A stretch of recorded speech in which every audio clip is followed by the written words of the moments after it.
Terpujilah Sang Buddha, Namo Buddhaya. Ada sebuah pertanyaan, yaitu bagaimana bisa seseorang yang bermeditasi hanya memperhatikan keluar masuknya nafas, kemudian mendapatkan manfaat? Bagaimana bisa seseorang mendapatkan hal-hal yang baik hanya dengan sekedar memperhatikan nafas? Bagaimana ini bisa terjadi?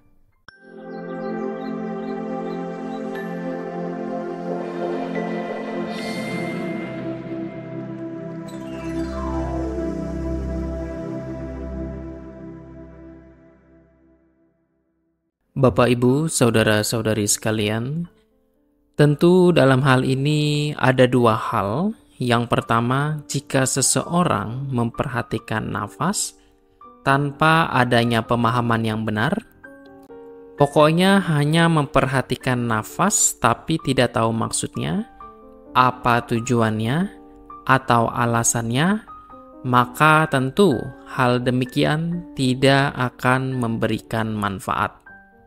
Yang kedua, jika seseorang memperhatikan nafas sesuai dengan pengetahuan dan kebijaksanaan, maka disitulah akan terdapat manfaat. Bermeditasi dengan memperhatikan nafas atas dasar kebijaksanaan akan memberikan manfaat.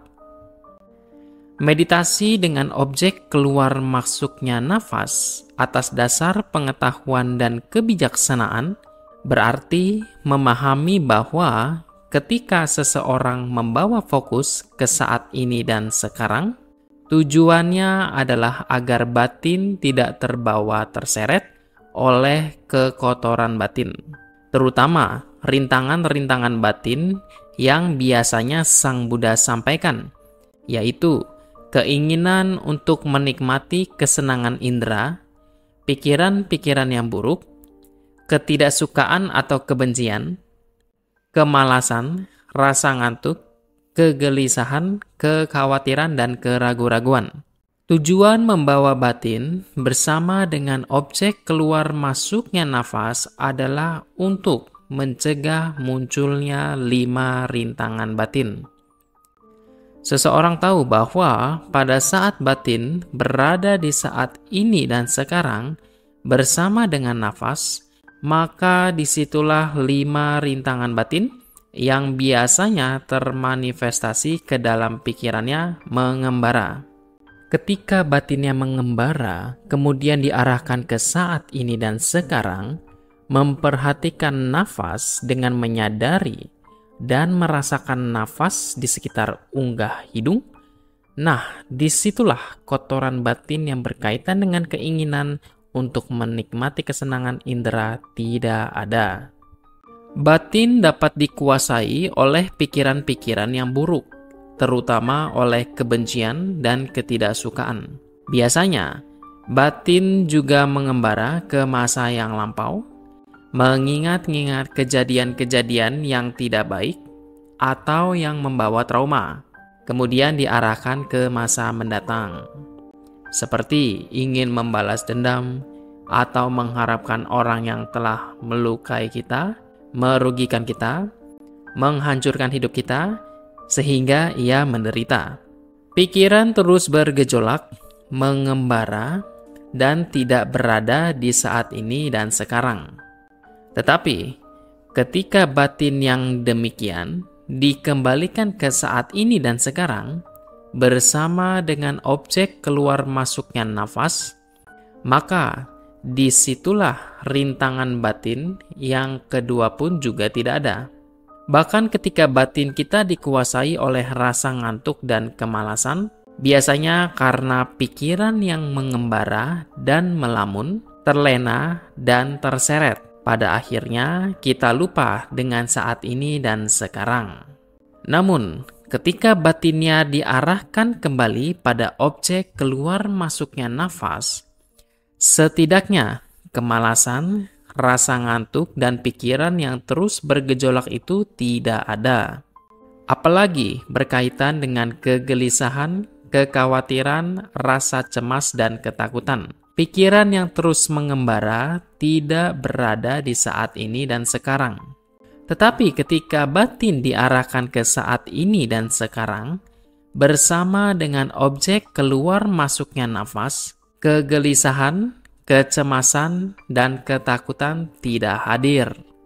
Demikian pula dengan keraguan-raguan yang menjadi rintangan yang kelima. Ketika batin kita ragu-ragu, itu biasanya terus mengembara, bergejolak, tidak mau diam, terus berpikir tentang masa lampau atau yang akan datang, lupa dengan saat ini dan sekarang. Tetapi ketika batin diarahkan ke saat ini dan sekarang, pada objek keluar masuknya nafas, jika tidak ada keraguan, maka dengan mengarahkan batin terus pada objek keluar masuknya nafas, keraguan itu tidak hadir. Itulah mengapa hanya sekedar membawa batin ke saat ini dan sekarang, bersama dengan objek keluar masuknya nafas, atas dasar pemahaman yang benar, yaitu ketika batin mengembara, tidak ada manifestasi dari 5 rintangan batin yang muncul. Dan sekarang, itu adalah manifestasi dari hal-hal yang baik yang muncul. Maka disitulah sekedar mengamati nafas atas dasar kebijaksanaan membawa pada manfaat. Ketika batin kita terbebas dari kekotoran batin, atau dalam upaya kita membebaskan diri dari penderitaan badan jasmani, disitulah 5 rintangan batin akan muncul. Pikiran-pikiran yang baik, kualitas yang baik juga berkembang. Yang pertama adalah semangat. Ketika Anda senantiasa membawa batin kepada saat ini dan sekarang, bersama dengan objek keluar masuknya nafas, dan ketika itu dilakukan, semangat itu pun berkembang. Dan tentu, yang kedua adalah kesabaran. Ketika kita senantiasa membawa batin kita yang begitu liar, begitu binal, kini dan sekarang bersama dengan objek keluar masuknya nafas, di situ dibutuhkan kesabaran. Kalau kita tidak sabar, pasti mengembara sedikit atau badan kita menjadi sakit, menjadi gelisah, dan kita tidak akan melanjutkan meditasi kita. Akan tetapi, kalau kita sabar, maka kita akan senantiasa membawa batin pada saat ini dan sekarang, dan kita bertahan di situ. Kemudian, kembali kepada saat ini dan sekarang. Dan ketika itu dilakukan lagi dan lagi, setiap kali batin mengembara, kita sadar. Kembalikan ke saat ini dan sekarang. Setiap kali itu dilakukan, maka sesungguhnya perhatian kita, konsentrasi, dan kehati-hatian kita juga berkembang. Batin yang mengembara, di situ tidak ada perhatian. Tetapi ketika batin berada di saat ini dan sekarang, di situ ada perhatian. Ketika kita senantiasa membawa batin ke saat ini dan sekarang, disitulah perhatian juga berkembang. Yang keempat tentunya adalah konsentrasi. Keteguhan batin juga akan berkembang. Karena batin yang tidak mengembara, fokus yang tidak berpencar, di situ akan ada keteguhan batin, di situ akan ada konsentrasi. Sementara batin yang dibiarkan untuk terserap oleh kotoran batin, di situ tidak ada konsentrasi, tidak ada keteguhan batin. Maka batin menjadi semakin teguh, semakin terkonsentrasi. Dan yang kelima adalah batin yang gembira. Ketika batin mengembara, batin tidak tenang. Tapi ketika badan senantiasa dibawa ke saat ini dan sekarang, maka kita sedang mengarahkan batin kita untuk pengembangan ketenangan batin menjadi semakin tenang. Dan selanjutnya, sesungguhnya pada saat kita senantiasa membawa batin terhadap objek keluar masuknya nafas atas dasar pemahaman, atas dasar kebijaksanaan, ketika batin itu mengembara, itu adalah tidak baik, tidak bermanfaat, membawa kepada penderitaan. Ketika batin berada di saat ini dan sekarang, bersama dengan objek keluar masuknya nafas, akan ada banyak kualitas-kualitas batin yang berkembang. Dan ketika pemahaman ini berkembang dalam proses meditasi ini, maka sesungguhnya Anda sedang mengembangkan kebijaksanaan. Maka banyak kebijaksanaan juga berkembang. Itulah Bapak Ibu, saudara-saudari sekalian, manfaat dalam kita bermeditasi.